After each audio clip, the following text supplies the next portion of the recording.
శాతం literacy rate ఉంటుందని, అక్కడ వామపక్ష వాదులు కూడా అధికంగా ఉంటారనే భావన ఉంటుంది.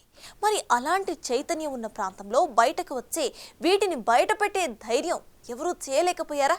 ఇందుకీ పరిస్థితి ఎందుకు వచ్చినట్టు? మరి ఈ నివేదికపై ప్రభుత్వం ఏం చర్యలు తీసుకోబోతుంది?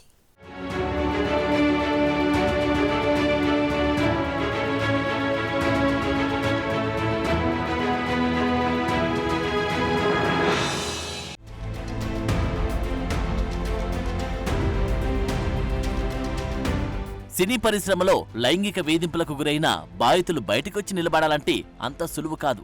ఎక్కడ తమ ప్రాణాల మీదికి వస్తుందోనన్న భయంతో తమ కుటుంబ సభ్యులు ఎలాంటి పర్యావసానాలు ఎదుర్కోవాల్సి వస్తుందో అని పోలీసులకు కూడా ఫిర్యాదు చేయడం లేదని హేమ కమిటీ తన నివేదికలో స్పష్టం చేసింది.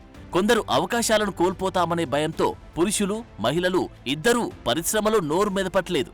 సమాజంలోని సాధారణ మహిళల కంటే వీళ్లు మరింత సంకట స్థితిని ఎదుర్కొంటున్నారని, ఎందుకంటే వీళ్లు పబ్లిక్ ఫిగర్స్ కావడం వల్ల సైబర్ దాడుల వంటి వాటికి గురవుతున్నామని భయపడుతున్నారని నివేదిక తెలిపింది. ఇక కమిటీ దర్యాప్తులో భాగంగా సినీ డాన్సర్ల వాట్సాప్ గ్రూప్ నుండి ఇన్పుట్ కోరినప్పుడు అందులో సభ్యులు ప్రతిస్పందించడానికి బదులుగా గ్రూప్ నుండి నిష్క్రమించిన విషయాన్ని నివేదిక వెల్లడించింది. నిజాలు మాట్లాడినందుకు విమెన్ ఇన్ సినిమా కనెక్టివ్ సభ్యులను సినిమా అవకాశాల నుండి మినహాయించిన విషయాన్ని కూడా ప్రస్తావించింది. మలయాళం సినీ పరిశ్రమలో మానవ హక్కుల ఉల్లంఘన ఉచ్చస్థాయిలో ఉందని నివేదిక వెల్లడించింది.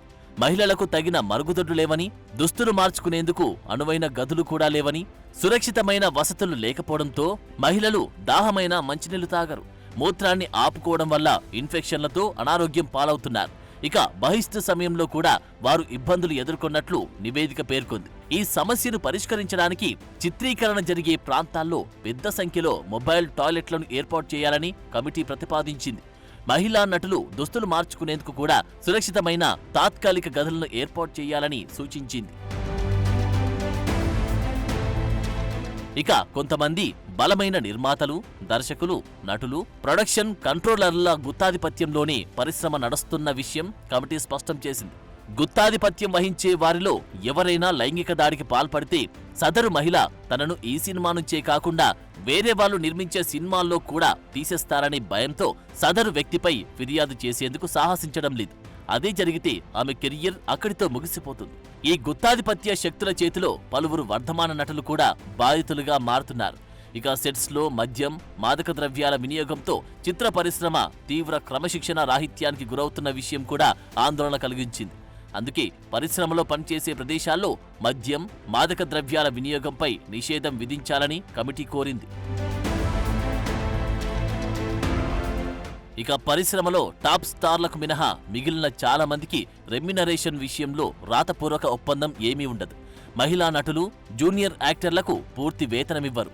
తమకు హక్కుగా రావాల్సిన పూర్తి వేతనం కోసం మహిళా నటులు అడుక్కోవాల్సిన పరిస్థితులు ఉన్నాయి. అయితే అసమానతల అంశంలో సాధారణంగా కనిపించే వాదనలకు కూడా కమిటీ సభ్యురాలు వల్సల కుమారి తీవ్రంగా తిరస్కరించారు.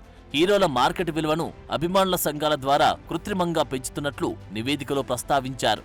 దీనితో హీరోలకు, హీరోయిన్లకు వచ్చే రెమ్యునరేషన్లో భారీ తేడా ఉందని అన్నారు. ఈ సమస్యలను పరిష్కరించడం వల్ల మహిళలకు న్యాయం చేయడం మాత్రమే కాకుండా కేరళ సినీ పరిశ్రమలో సమ్మిళిత, సమాన అవకాశాలు కల్పించినట్లు అవుతుందని నివేదిక నొక్కి చెప్పింది.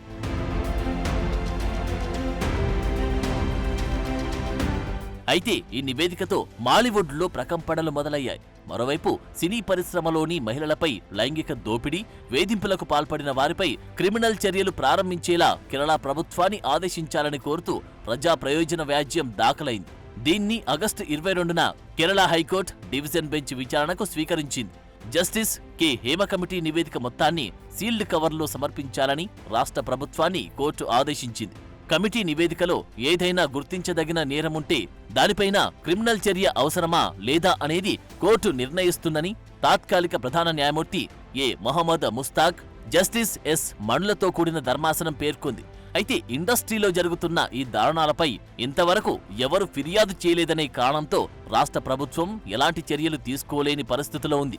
అయితే మహిళలపై జరుగుతున్న లైంగిక దోపిడీ, వేధింపులను రిపోర్టు బహిర్గతం చేయడం వాస్తవం గనుక హైకోర్టు దీనిపై చర్యలు తీసుకునే అవకాశముంది. ఇక ఇందులో ఎవరెవరి బండారం బయటపడుతుందో వేచి చూడాలి.